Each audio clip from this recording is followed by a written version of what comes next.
कई बार हम कुछ ऐसी बातें जानते तो हैं, लेकिन उन्हें समझना नहीं चाहते, शायद इसलिए कि समझने का मतलब होता है स्वीकार करना, और हर सच्चाई को स्वीकार कर पाना आसान नहीं होता। जिंदगी भी एक किताब की तरह है, हर पन्ने पर कुछ नया लिखा होता है।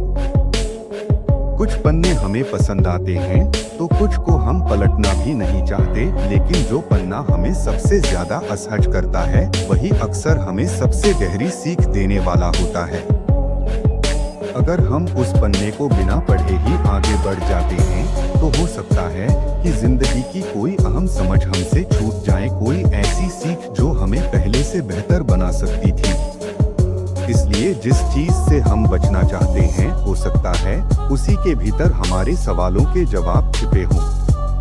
आईने से नजरें चुराने से सच नहीं बदलता, लेकिन अगर हम खुद को देखने की हिम्मत जुटा लें तो शायद हम वही देख पाएं जो हमें देखना चाहिए। जीवन की वास्तविकता। श्रीमद् भगवद गीता में श्री कृष्ण ने अर्जुन को जीवन की वास्तविकता समझाते हुए कई महत्वपूर्ण सिद्धांत बताए। इन सिद्धांतों के आधार पर हम जीवन को सही दिशा में ले जा सकते हैं। गीता के अनुसार जीवन परिवर्तनशील है, संघर्ष से भरा हुआ है, सुख और दुख का चक्र चलता रहता है, मोहमाया व्यक्ति को भटकाती है, मृत्यु अटल सत्य है और जीवन का असली उद्देश्य बताया है। जीवन एक रहस्य है, एक यात्रा है और एक परीक्षा भी। यह सुख दुख, आशा निराशा, सफलता असफलता, प्रेम द्वेष और जन्म मृत्यु का मिश्रण है। हर व्यक्ति अपने दृष्टिकोण और अनुभव के आधार पर जीवन की परिभाषा अलग अलग तरीके से करता है, लेकिन इसकी वास्तविकता सभी के लिए समान है। जीवन की सच्चाई को स्वीकार करना आसान नहीं होता, क्योंकि यह हमारे सुख सुविधाओं, इच्छाओं और सपनों से टकराती है। लेकिन जैसे जैसे हम अनुभव प्राप्त करते हैं, हमें यह एहसास होने लगता है कि जीवन केवल एक भौतिक यात्रा नहीं, बल्कि आत्मानुभूति और आत्मविकास की प्रक्रिया है। हम जीवन की वास्तविकता के विभिन्न पहलुओं पर विस्तार से चर्चा करेंगे और समझने का प्रयास करेंगे कि जीवन का असली सार क्या है। आइए जीवन की वास्तविकता को हम 7 क्रम में समझते हैं। नंबर 1, जीवन परिवर्तनशील है। नंबर 2, जीवन संघर्षमय है। नंबर 3, सुख और दुख का चक्र। नंबर 4, मोहमाया और भौतिकता की सच्चाई। नंबर 5, मृत्यु जीवन का सबसे बड़ा सत्य है। नंबर 7, जीवन का असली उद्देश्य। आइए नंबर 1 से शुरुआत करते हैं। 1, जीवन परिवर्तनशील है। जीवन का सबसे बड़ा सत्य यह है कि यह स्थायी नहीं है। हर पल बदलता रहता है, कभी खुशी तो कभी गम, कभी सफलता तो कभी असफलता। परिवर्तन ही जीवन का नियम है। समय का प्रभाव, समय किसी के लिए नहीं रुकता। जो आज हमारे पास है, वह कल नहीं रहेगा। इसी प्रकार जो दुख आज है, वह भी स्थायी नहीं है। इसलिए हमें हर परिस्थिति को स्वीकार करना और उसके अनुसार स्वयं को ढालना आना चाहिए। अस्थायी सुख और दुख, सुख हो या दुख, दोनों ही अस्थायी होते हैं। हम यदि किसी चीज से बहुत अधिक लगाव रखेंगे, तो जब वह चीज हमें छोड़कर जाएगी तो दुख होगा। कि जीवन की धारा के साथ आगे बढ़ना चाहिए।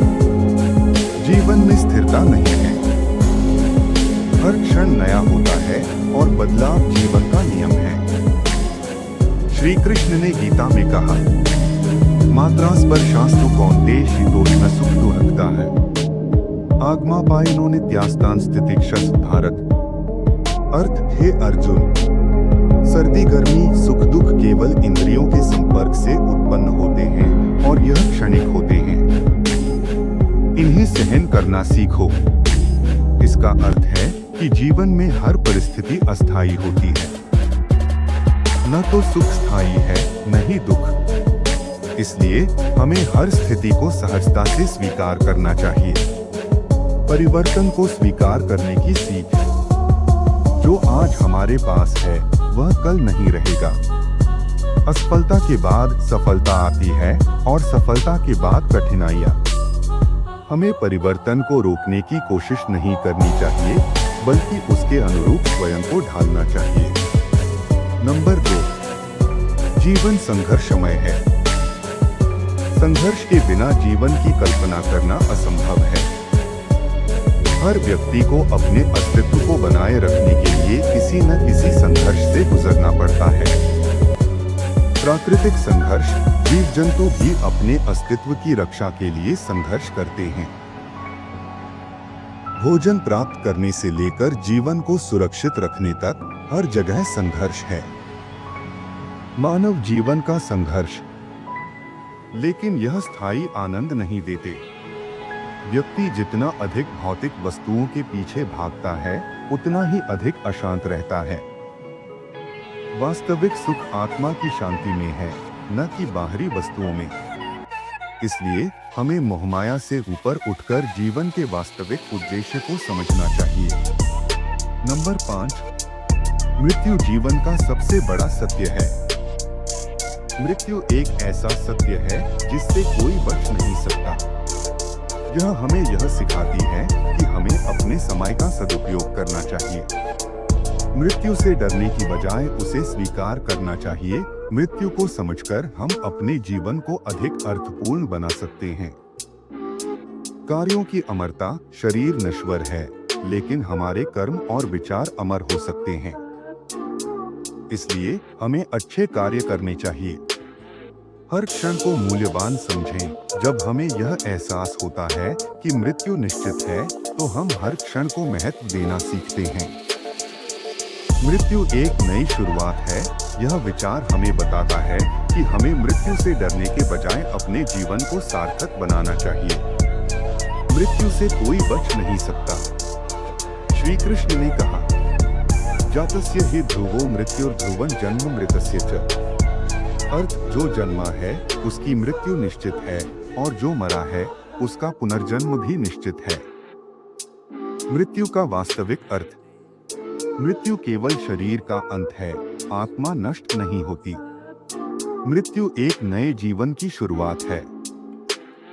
हमें मृत्यु से डरने के बजाय अपने कर्मों पर ध्यान देना चाहिए। मृत्यु का ज्ञान हमें यह सिखाता है कि हमें अपने समय का सदुपयोग करना चाहिए और अच्छे कार्य करने चाहिए। नंबर 6, कर्म का प्रभाव। हिंदू धर्म और कई अन्य दर्शनों में कर्म का सिद्धांत बहुत महत्वपूर्ण माना गया है। जो हम करते हैं वही हमें मिलता है। अच्छे कर्मों का फल अच्छा और बुरे कर्मों का फल बुरा होता है। भाग्य और कर्म, भाग्य कुछ हद तक हमारे पिछले कर्मों का परिणाम होता है, लेकिन कर्म से हम अपने भविष्य को बदल सकते हैं। कर्म करने की स्वतंत्रता। हमें हमेशा सही और नैतिक कार्य करने चाहिए, क्योंकि यही हमारे जीवन को सार्थक बनाएगा। जैसा करोगे वैसा भरोगे, यह कहावत हमें बताती है कि हमें अपने कर्मों के प्रति सचेत रहना चाहिए। श्रीमद् भगवद गीता में श्री कृष्ण ने कर्म के महत्व को समझाते हुए कहा, कर्मण्येवाधिकारस्ते मा फलेषु कदाचन। अर्थात मनुष्य को केवल कर्म करने का अधिकार है, लेकिन फल की चिंता नहीं करनी चाहिए। कर्म का प्रभाव निश्चित होता है। अच्छे कर्म से सुख, उन्नति और शांति मिलती है, जबकि बुरे कर्म दुख और बंधन लाते हैं। श्री कृष्ण ने निष्काम कर्मयोग, स्वार्थरहित कर्म को श्रेष्ठ बताते हुए कहा कि हमें बिना किसी स्वार्थ के अपने कर्तव्यों का पालन करना चाहिए। योगस्थः कुरु कर्माणि संगं त्यक्त्वा धनंजय।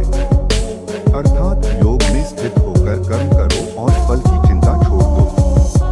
गीता हमें सिखाती है कि जो कर्म भगवान को समर्पित होते हैं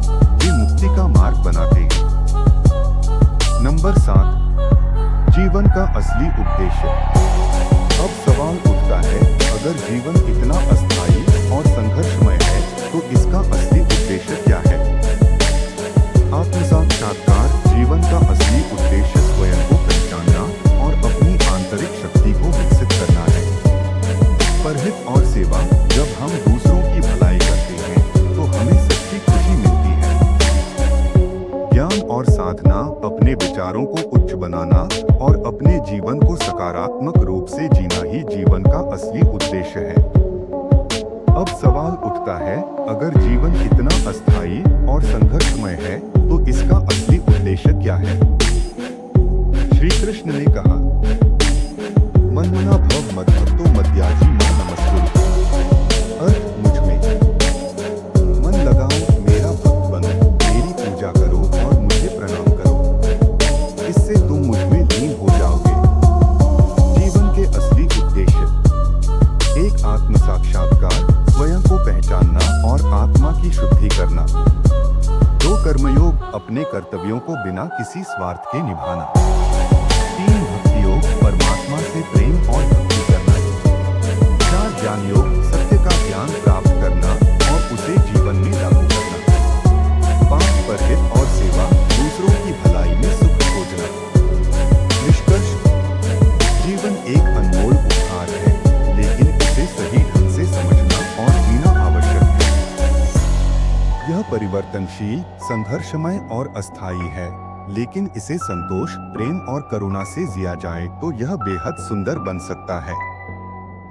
हमें मोहमाया से परे जाकर अपने कर्मों पर ध्यान देना चाहिए और अपने जीवन को एक सार्थक दिशा में ले जाना चाहिए। जीवन की वास्तविकता को स्वीकार करना और उसके अनुसार अपने विचारों और कार्यों को ढालना ही जीवन की सबसे बड़ी कला है। जियो और जीने दो, इस मूल मंत्र को अपनाकर हम जीवन को सही अर्थों में जी सकते हैं।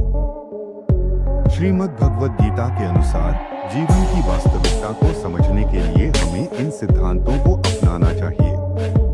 1. जीवन परिवर्तनशील है, हर स्थिति अस्थायी है, इसलिए संतुलन बनाए रखें। 2. संघर्ष से डरे नहीं, संघर्ष हमें मजबूत बनाता है और जीवन का हिस्सा है। 3. सुख दुख का चक्र चलता रहता है, दोनों को समान रूप से स्वीकार करें। 4. मोहमाया में न फंसे, भौतिक वस्तुएं स्थायी सुख नहीं देती। 5. मृत्यु अटल सत्य है, इसे स्वीकार करके अपने जीवन को सार्थक बनाएं। 6. जीवन का असली उद्देश्य आत्म साक्षात्कार है, अपने कर्मों, भक्ति और ज्ञान के माध्यम से जीवन को सार्थक बनाएं। यदि हम गीता के इन सिद्धांतों को अपने जीवन में अपनाएं, तो हम न केवल सही दिशा में आगे बढ़ सकते हैं, बल्कि आत्मिक शांति और स्थायी आनंद भी प्राप्त कर सकते हैं। मन लगाओ, मेरा भक्त बनो, मेरी पूजा करो और मुझे प्रणाम करो। इससे तुम मुझ में लीन हो जाओगे। जीवन के असली उद्देश्य: 1. आत्म साक्षात्कार, स्वयं को पहचानना और आत्मा की शुद्धि करना। 2. कर्मयोग, अपने कर्तव्यों को बिना किसी स्वार्थ के निभाना। 3. भक्ति योग, परमात्मा से प्रेम और भक्ति करना। 4. ज्ञान योग, सत्य का ज्ञान प्राप्त करना और उसे जीवन में लागू करना। 5. परहित और सेवा, दूसरों की भलाई में सुख खोजना। निष्कर्ष: जीवन एक अनमोल उपहार है, लेकिन इसे सही ढंग से समझना और जीना आवश्यक है। यह परिवर्तनशील, संघर्षमय और अस्थायी है, लेकिन इसे संतोष, प्रेम और करुणा से जिया जाए तो यह बेहद सुंदर बन सकता है। हमें मोहमाया से परे जाकर अपने कर्मों पर ध्यान देना चाहिए और अपने जीवन को एक सार्थक दिशा में ले जाना चाहिए। जीवन की वास्तविकता को स्वीकार करना और उसके अनुसार अपने विचारों और कार्यों को ढालना ही जीवन की सबसे बड़ी कला है। जियो और जीने दो, इस मूल मंत्र को अपनाकर हम जीवन को सही अर्थों में जी सकते हैं। श्रीमद् भगवद गीता के अनुसार जीवन की वास्तविकता को समझने के लिए हमें इन सिद्धांतों को अपनाना चाहिए। 1. जीवन परिवर्तनशील है, हर स्थिति अस्थायी है, इसलिए संतुलन बनाए रखें। 2. संघर्ष से डरे नहीं, संघर्ष हमें मजबूत बनाता है और जीवन का हिस्सा है। 3. सुख दुख का चक्र चलता रहता है, दोनों को समान रूप से स्वीकार करें। 4. मोहमाया में न फंसे, भौतिक वस्तुएं स्थायी सुख नहीं देती।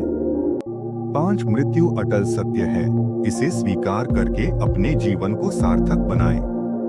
6. जीवन का असली उद्देश्य आत्म साक्षात्कार है, अपने कर्मों, भक्ति और ज्ञान के माध्यम से जीवन को सार्थक बनाएं। यदि हम गीता के इन सिद्धांतों को अपने जीवन में अपनाएं, तो हम न केवल सही दिशा में आगे बढ़ सकते हैं, बल्कि आत्मिक शांति और स्थायी आनंद भी प्राप्त